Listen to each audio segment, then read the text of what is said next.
Annyeonghaseyo, Pelanx, bonsoir la France. Et si on passait 24 heures dans un temple bouddhiste pour vivre le quotidien des moines? Depuis 2002 et la Coupe du monde de football en Corée du Sud, le Temple Stay est un véritable succès. Plus d'1 million de visiteurs, une expérience unique, un retour aux sources pour faire le point sur soi-même. Annyeonghaseyo. Bienvenue à vous. Merci de m'accueillir dans ce temple. C'est une première pour moi et je pense que ça va être un grand moment.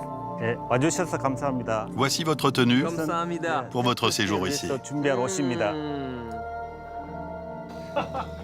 Je sais pas si ça me va bien, mais au moins c'est sobre, c'est sobre. Et maintenant, on va aller dîner. Non, on va dîner maintenant. Mais il est que 5 heures. Pas simple de dîner à l'heure du goûter. Tous les moines sont végétariens. Légumes, fruits, herbes, racines, riz. Cette alimentation basique ne sert qu'à faire fonctionner le corps, pas à se faire plaisir.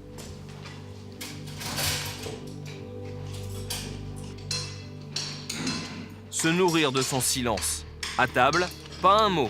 Et une règle absolue, on ne laisse rien dans son assiette. Nous ne cultivons pas notre nourriture, ce sont nos fidèles qui nous l'apportent. Nous devons donc penser à leurs efforts, à la sueur de leur front qui a coulé pour nous offrir tout cela. C'est pour ça qu'on ne gaspille pas. On ne laisse pas même un grain de riz. On mange tout avec gratitude. Et là, il y en a encore, hein? Ah, ça aussi? Oui, oui. Ok. Voilà, là c'est parfait. À l'heure du thé, Do Kwon me propose de les accompagner. Une faveur et un rite. Prendre le thé pour un moine, c'est tout un art.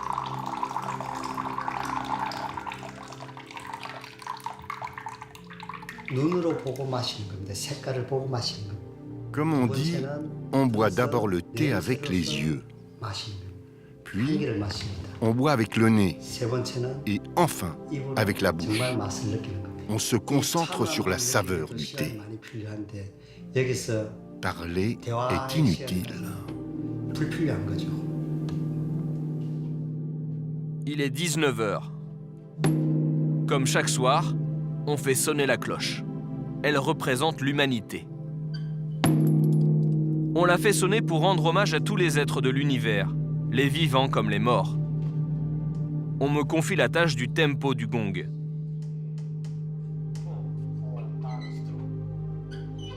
Lorsque les êtres vivants l'entendent, ils sont alors libérés par la sagesse de Bouddha.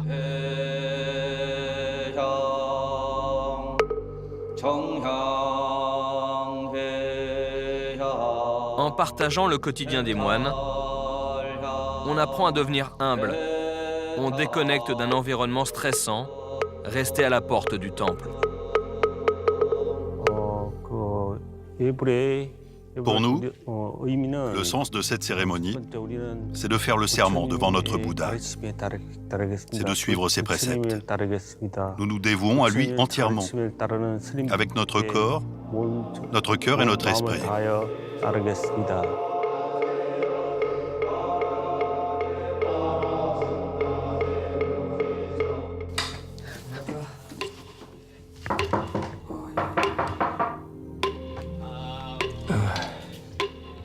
On triche pas, hein.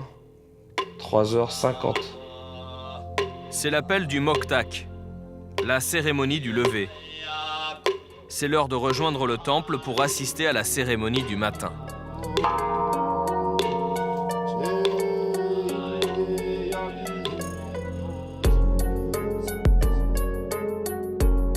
La situation géographique du temple est privilégiée. Il n'est qu'à quelques pas de la mer, Do Kwon s'y rend chaque matin. Sur son rocher, où il passe plus d'1 heure à méditer, il m'invite à ne faire qu'un avec la nature. Do Kwon, dans ta vie de moine, est-ce que tu as l'impression quand même d'être un petit peu en dehors du temps et des problèmes du monde qui nous entourent? Le meilleur moyen de contrôler son esprit, c'est la méditation. Si chacun de nous peut être une meilleure personne, alors on pourra changer le monde. Le bouddhisme n'est pas déconnecté des difficultés d'aujourd'hui. Il est à la recherche de la solution fondamentale. À notre tour, les touristes ont investi les lieux. Dukwon a une dernière mission pour moi. Il me prépare de quoi faire un mala. Donc 108 comme ça. C'est le chapelet traditionnel des bouddhistes composé de 108 perles de bois. Un chiffre sacré aux différentes significations. 108, comme les 108 tourments de l'homme. Les 108 prosternations devant Bouddha servent à s'en libérer. Ah là, vous avez l'air d'un vrai moine. On va commencer les 108 révérences.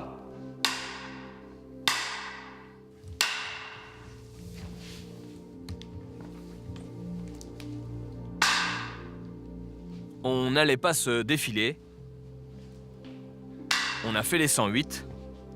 Pas une de plus, mais pas une de moins.